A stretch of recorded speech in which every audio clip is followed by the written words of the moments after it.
உழாஅர் உழவர் புயல் என்னும் வாரை வளங்குன்றிக் கால்.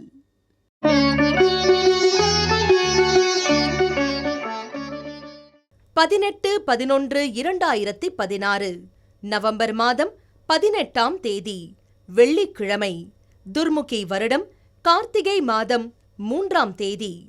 கீழ்த்திருப்பதி ஸ்ரீ கோவிந்தராஜ பெருமாளுக்கு திருமஞ்சன சேவை, மாலை ஊஞ்சல் சேவை, மாடவீதி புறப்பாடு, திருத்தணி ஸ்ரீ முருகப்பெருமான் கிளி வாகன சேவை, வ.உ.சி.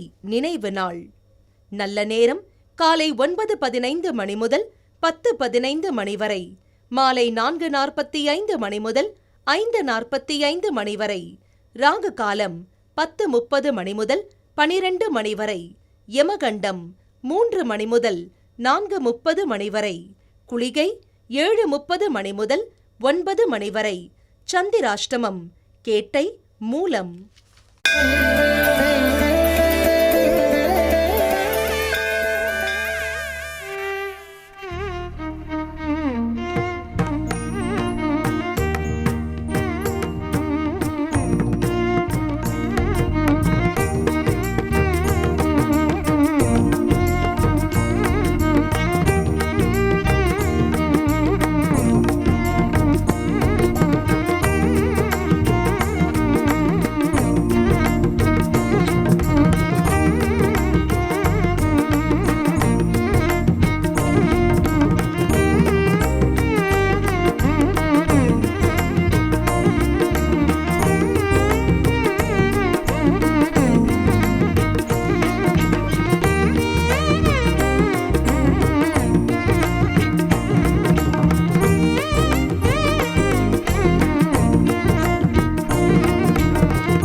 வாழ்வதற்கு தேவையான பல நல்ல சிந்தனைகளை திருமூலர் திருமந்திரத்திலே நமக்கு வழங்கியுள்ளார்.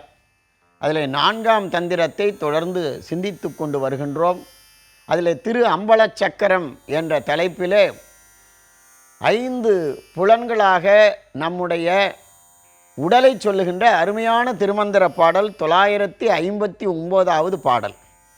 சேவிக்கும் மந்திரம் செல்லும் திசை பெற ஆவிக்குள் மந்திரம் ஆதாரம் ஆவன பூவுக்குள் மந்திரம் போக்கு அற நோக்கிடில் ஆவிக்குள் மந்திரம் அங்குசம் ஆமே. அங்குசம் என்ற ஒரு அருமையான சொல்லை சொல்லுகிறார். நாம் யானையை பார்த்துருப்போம். மனிதனைப் போல 50 மடங்கு ஆற்றல் மிக்கது, வலிமை மிக்கது, எடை உள்ளது. ஆனால் அந்த யானையை அந்த யானை பாகன் எப்படி அடக்குகிறான் என்ற ஒரு சூட்சமத்தை நாம் பக்கத்தில் போய் பார்த்தா ஆச்சரியமாக இருக்கும். கையில் ஒரு அங்குசம் வைத்திருப்பார்.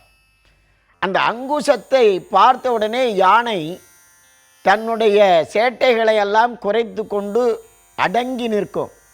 இன்னும் கூட நீங்கள் அருகாமையில் போய் பார்க்கலாம். யானை எப்பொழுதும் அசைந்து கொண்டே இருக்கும். அது கூட நம்மால் ஒரு பழமொழி கண்டுபிடிச்சோம். ஆணை அசைந்து அசைந்து சாப்பிடும், வீடு அசையாமல் சாப்பிடும்னு. அதாவது இவன் வீட்டுக்காக செலவு பண்ணுறான். அதுக்கு ஒரு பழமொழி கண்டுபிடித்தான். யானை அசைந்து அசைந்து சாப்பிடுமா, வீடு அசையாமல் சாப்பிடுமா. அப்படி அந்த யானை அசைகின்ற பொழுது 3 கால்களையும் அப்படியே அசைத்து கொண்டே இருக்கும். ஒரு காலை அசைக்காது. அருகில் போய் பார்த்தீர்கள் என்றால் ஆச்சரியம் அங்கே இருக்கும். அங்குசத்தை ஒரு கால் மேலே நிற்க வைத்திருப்பார் அந்த யானை பாகன்.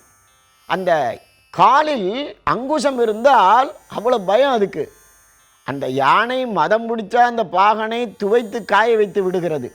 ஆனால் மற்ற நேரங்களிலே அந்த யானை பாகன் கையில் இருக்கக்கூடிய அங்குசத்திற்கு அந்த யானை கட்டுப்படுகிறது. பயப்படுகிறது என்பது சரியான வார்த்தை அல்ல, கட்டுப்படுகிறது. அதுபோல 5 யானைகள் மனிதனே உனக்குள்ளே இருக்கிறது என்று திருமூலர் சொல்கிறார். எது? மெய், வாய், கண், மூக்கு, செவி. இந்த 5 புலன்களும் யானைகளைப் போல என மதம் பிடிச்சு ஓடுது. நாக்கு ஒன்று வேணுங்குது, சொன்னால் கேட்க மாட்டேங்குது. சர்க்கரை நோயாளிகள் சர்க்கரையை சாப்பிடக்கூடாதுன்னா கல்யாண வீட்டில் போய் அதை பார்த்த உடனே அவர்களால் அதை அடக்க முடியல. சரி என்னதான் ஆகுது ஆகட்டுமேன்னு வாயில் போட்டுக்கிறாங்க. பிறகு சர்க்கரையினுடைய எண்ணிக்கை அதிகமாகிறது.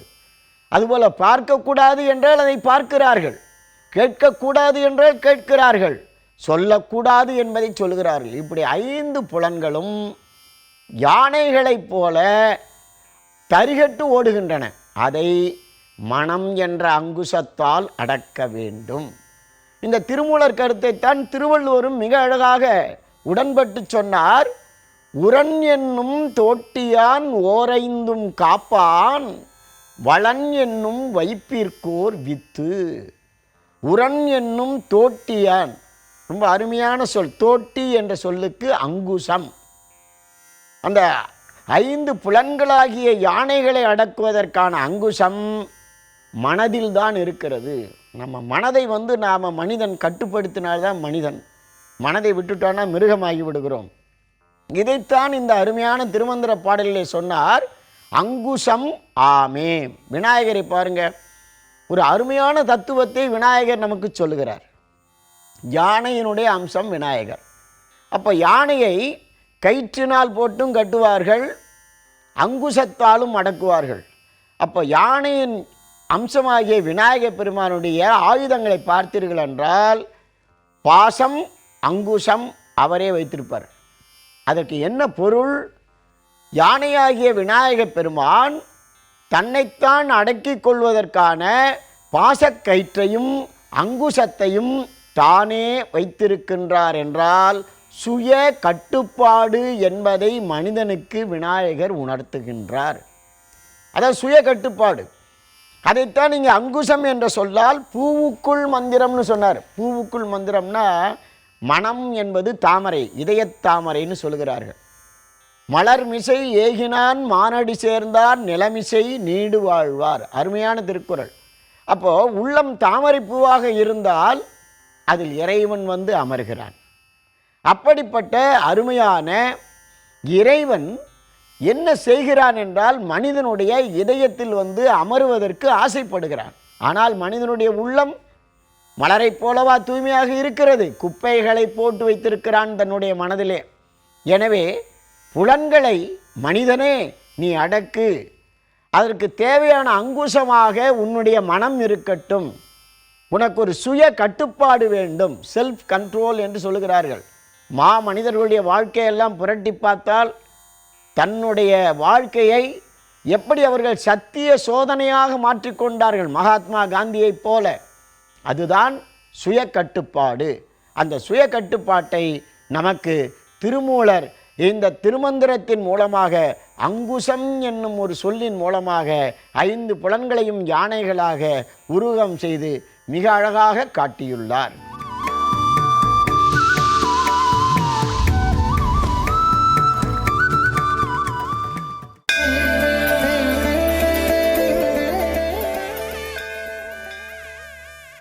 ஸ்ரீமதே ராமானுஜாய நம.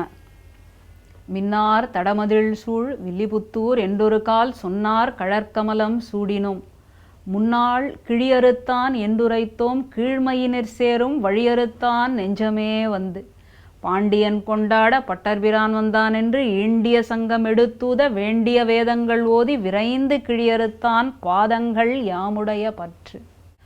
பாண்டியனுக்கு பரம்பொருள் எது என்பதில் சந்தேகம் ஏற்பட வேதத்தின் பொருளை எல்லாம் எடுத்து கூறி திருமாலே பரம்பொருள் என்று நிலைநாட்டியவர் விஷ்ணு சித்தர் என்று பார்க்கின்றோம்.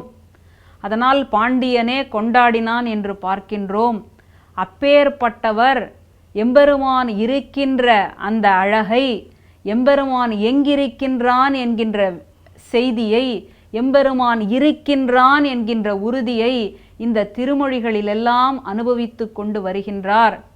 ஒவ்வொரு இடங்களிலும் எடுத்து கூறிக்கொண்டே வருகின்றார். ராமனுடைய நிலைப்பாட்டினை, நரசிம்மனுடைய அந்த ஆவேசத்தை எல்லாம் அனுபவித்து காட்டுகின்றார். அப்படி காட்டுகின்ற பொழுது சீதைக்காக அந்த ஜனகனுடைய இடத்திற்கு சென்று அந்த வேள்வியில் புகுந்து அந்த சிவதனுசை முறித்து காட்டினானே, அந்த இடத்தில் நாம் சர்வேஸ்வரனை காணலாம் என்று உறுதியாக ஆழ்வார் பாடுகின்றார்.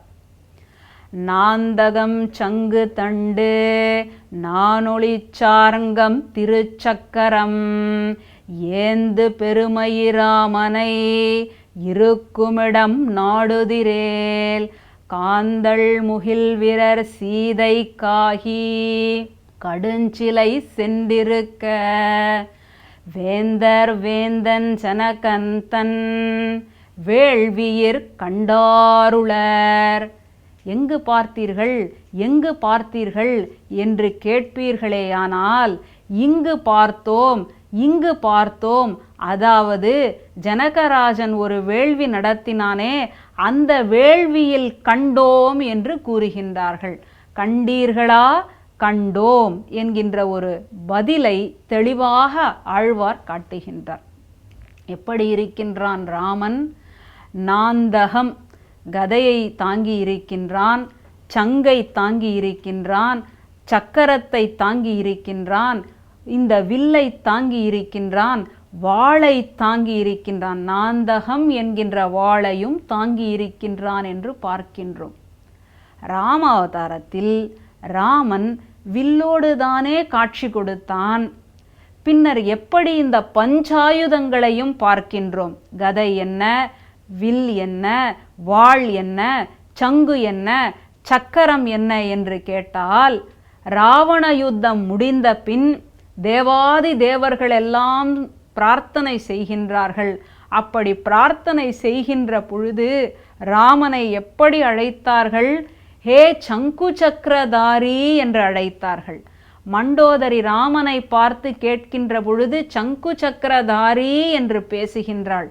ஒரு கற்பிற் சிறந்தவள், தூயவள் ராமனை பார்த்து சங்கு சக்கரதாரி என்று சொன்னால் என்ன பொருள்? அப்பொழுது ராமன் அந்த மண்டோதரிக்கு தான் தான் சர்வேஸ்வரன், தான் தான் சங்கு சக்கரதாரி என்பதனை காண்பித்தான் என்பதல்லவா பொருள். அப்படிப்பட்ட நிலைப்பாட்டினை ஆழ்வார் இந்த பாசுரத்தில் அனுபவிக்கின்றார். அப்படி பஞ்சாயுதங்களையும் ஏந்தி கொண்டிருக்கின்ற பெருமை படைத்ததான ராமனை நீங்கள் தேடிக்கொண்டிருக்கின்றீர்களா? நீங்கள் தேடவே வேண்டாம், ஓரிடத்தில் பார்க்கலாம். அது எந்த இடம்? அழகான காந்தள் மலர்கள். அந்த காந்தள் மலர்கள் எதற்கு உவமை என்று கேட்டால், பெண்களுடைய கைகளுக்கு உவமை. பெண்களுடைய விரல்களை விரித்தால் எப்படி இருக்குமோ அப்படி இருக்குமாம் காந்தள் மலர்கள்.